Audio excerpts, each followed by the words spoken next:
Bonjour à tous, dans cette vidéo nous allons parler d'estimation et nous allons voir comment essayer d'estimer la proportion d'un caractère dans une population à partir d'un échantillon. Si on ignore la proportion P d'un certain caractère dans une population, c'est-à-dire par exemple si on ne connaît pas la proportion de personnes qui ont les yeux bleus dans une population ou n'importe quel autre caractère, eh bien on peut essayer de l'estimer en tirant un échantillon de taille suffisamment grande. Alors voyons un exemple pour illustrer cela. Dans une ville, un chercheur en médecine s'intéresse à la proportion de personnes qui sont atteintes de diabète de type 2.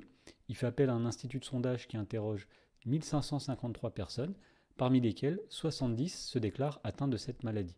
Donc la question qui nous est posée, quelle estimation, en pourcentage arrondi au centième, le chercheur obtient-il ainsi? Alors ce qu'on peut faire ici, c'est ce qu'on appelle une estimation ponctuelle.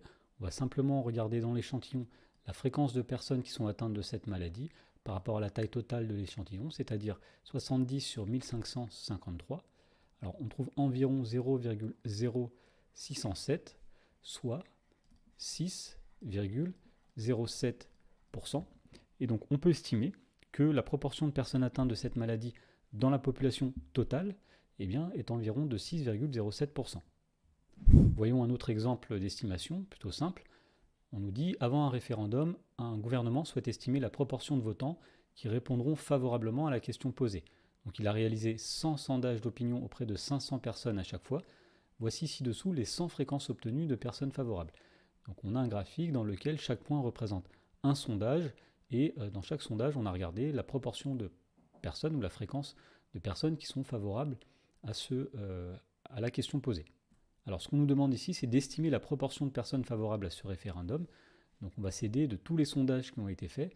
Et donc si on regarde le graphique, ici on constate que on est environ autour de 0,42 à chaque fois.